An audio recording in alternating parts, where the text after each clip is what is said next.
ماما انا عايز ماما انا عايز امبو، لو ما نمتش هجيب لك البعبع، يا مطرة رخي رخي.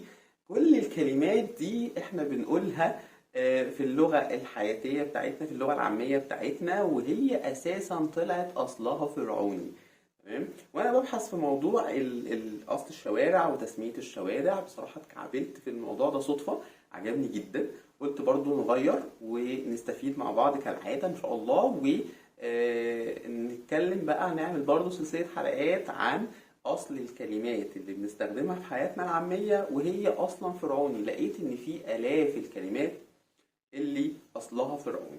يعني مثلا في كلمتين دايما مرتبطين ببعض، يا ماما عايز ماما عايز امبو، او احنا اللي بنقولها للولاد.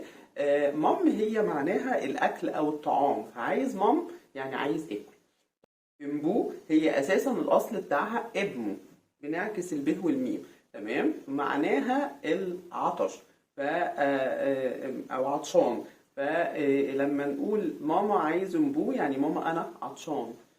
انت هتسكت ولا هجيب لك البعبع؟ البعبع اصلها كلمة بوبو، وبوبو ده كان عفريت بيستخدم في العزائم السحرية عند المصريين القدماء. فطبعا هتسكت ولا اجيب لك البعبع يعني هتسكت ولا اجيب لك العفريت.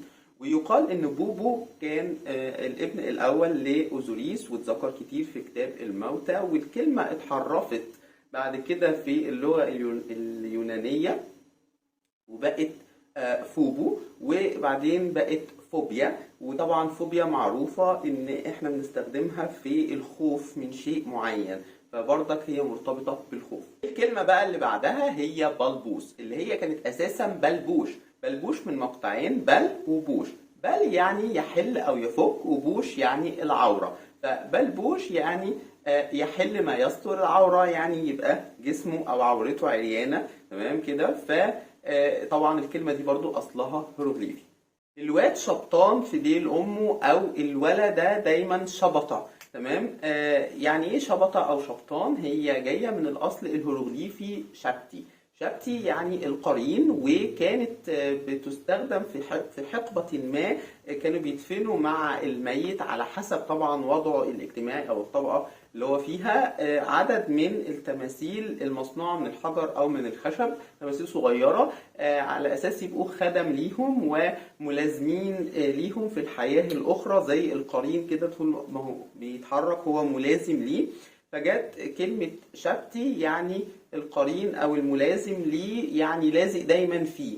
فعشان كده دايما الستات أو الجدات بيقولوا الواد عامل زي الشبطة. عندنا برضو كلمة شوبش. شوبش يعني دايما احنا بنقولها في الخناقات، في الوصلات الردح والحاجات اللذيذة دي.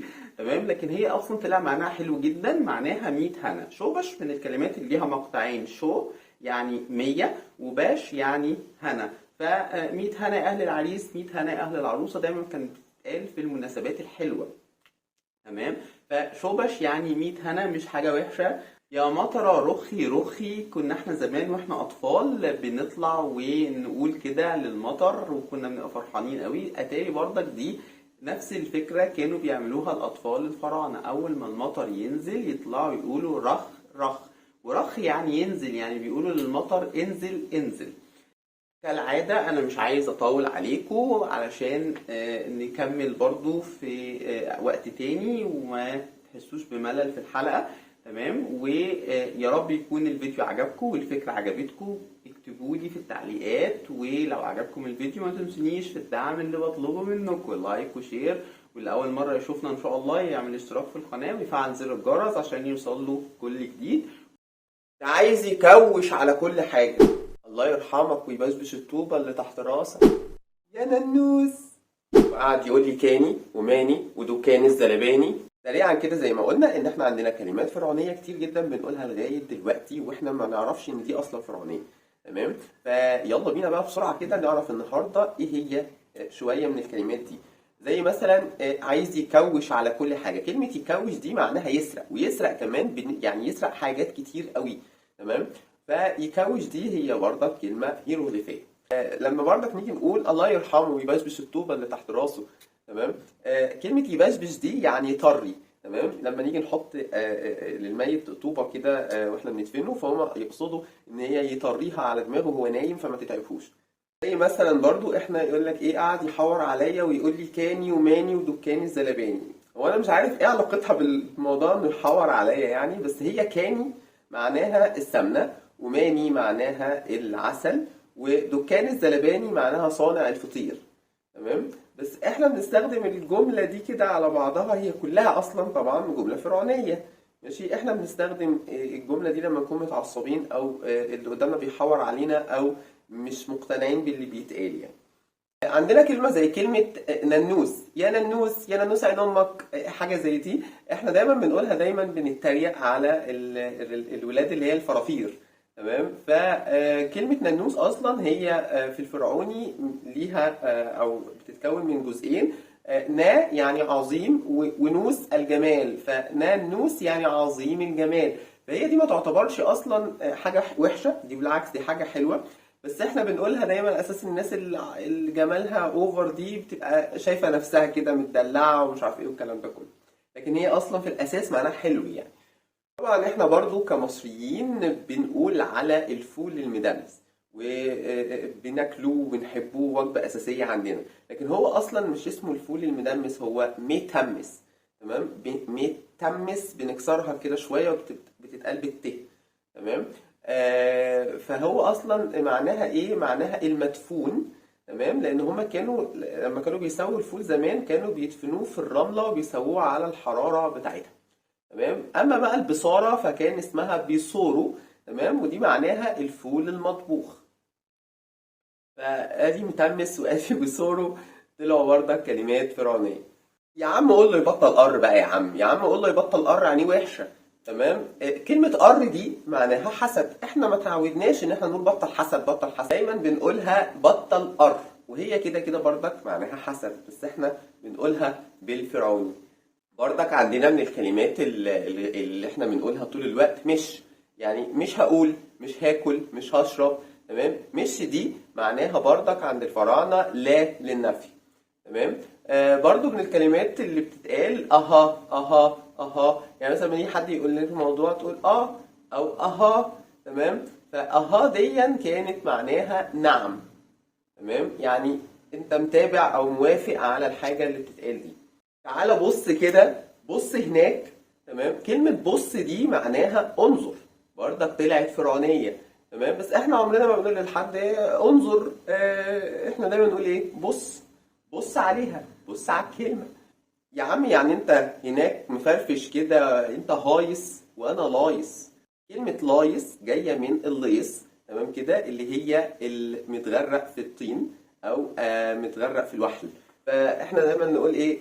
انت هايص وانا لايص، يعني انا احوالي منيلة بنيلة. تمام. وانت احوالك زي الفل. يا عم ده عيل سوي، يا عم ما تكلموش تاني. كلمة سوي دي يعني احواله سيئة. تمام كده، يعني شخص سيء. فاحنا برضو بنقولها لغاية النهاردة. برضو من الكلمات اللي احنا بنقولها دايما، اما مثلا تيجي تقول لحد ايه ده هبق من هنا. تمام. كلمة هبق او هبق، تمام، هي اصلها جري. تمام. فهبق من هنا يعني جري من هنا. اما بقى بالنسبة للبلاد اللي بتبدأ بميت، زي ميت رهينة، ميت غمر، ميت ابو الكوم. كلمة ميت اصلا يعني طريق، هي اسمها ميت مش ميت. تمام. فمعناها طريق، يعني طريق غمر، طريق رهينة، طريق أبو الكوم.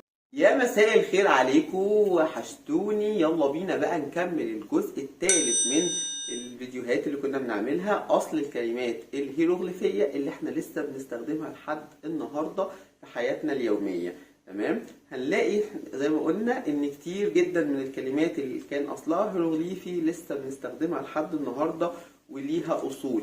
زي مثلا لما حد من الاطفال عندنا، احنا كان بتتقال لنا احنا صغيرين، واحنا برضك بنقولها للاطفال لحد دلوقتي، كلمة تاتا. كلمة تاتا معناها امشي. تمام كده. فحتى احنا نقول لك للاطفال ايه؟ تاتا خط العتبة، يعني امشي وخطي العتبة. هنلاقي برضك كلمة زي كلمة شبشب. كلمة شبشب معناها الحذاء او الشيء اللي بيتلبس في الرجل. هنلاقي مثلا في الاماكن الحر او في الصعيد بالذات، تمام، بيقول لك الجو مصهد، يعني الجو نار. فكلمة مصهد دي يعني نار، فمعناها ان الجو حر نار. تمام. هنلاقي كلمة زي كلمة طنش. طنش دي بتتقال لما تكون انت ايه مكبر دماغك كده، او مش عايز تعمل الحاجة دي، فيقول لك يا عم ده طنشني. تمام. فطنش اصلا معناها لم يستجب لعمل الشيء اللي المفروض يعمله. تمام. هنلاقي كلمة زي كلمة ست. كلمة ست معناها السيدة. تمام. حتى لما يجي يقولك يا ست الكل يعني يا سيدة الكل. تمام. وهنلاقي بقى الناحية التانية كلمة سي. سي يعني الراجل، فكان زمان برضك الستات بتقول لأزواجها يا سي كذا، زي مثلا يا سي السيد يعني يا راجلي يعني. تمام. هنلاقي كلمة زي كلمة مرت أو كلمة مرتي، ودي بتتقال أكتر في الصعيد برضو، ودي معناها زوجتي. تمام كده. وهنلاقي كلمة زي كلمة الصبح شقشق، معناها ان الصبح طلع او الصبح سطع. تمام. كتير جدا من الكلمات، ولسه في معانا تاني كلمات زي هش. هش الدبان. هش معناها اخرج او امشي، فلما يجي يقول لك يا عم هش الدبان ده يعني يا عم خرج الدبان ده. هنلاقي مثلا كلمة زي كلمة ترللي. ترللي دي بتتقال للناس اللي مخها تعبان، يعني واحد مخه مش موزون. تمام. هنلاقي كلمة زي كلمة تحمرق. يقول لك يا عم هو انت هتحمرق ولا ايه؟ هترجع في كلامك، فدي معناها ترجع عن وعدك.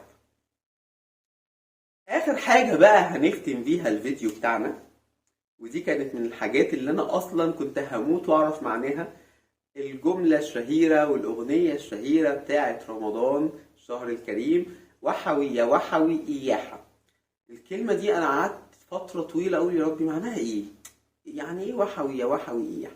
ليها أصل بقى فرعوني أو أصل هيروغليفي، أو إيه الموضوع؟ لما كان الهكسوس زمان محتلين مصر، وكانوا ملوك كتير بيحاربوا الهكسوس وكانوا بينهزموا للأسف، والهكسوس كانوا قعدوا فترة طويلة محتلين مصر، لغاية لما جه الملك العظيم أحمس وانتصر على الهكسوس بفضل تشجيع أمه الملكة إياح حتب. هي دي اللي شجعته، هي اللي خلته يطور الأسلحة بتاعة الحرب علشان يعرف يكسب الهكسوس. فلما فعلا انتصر على الهكسوس طلع الشعب المصري كله بيهتف باسمها وبيقول وح وح إياح. يعني ايه وح وح وح وح؟ او وح دي يعني تعيش، فكان وح وح يعني تعيش تعيش، إياح يعني الملكة إياح. تمام. إياح حتب.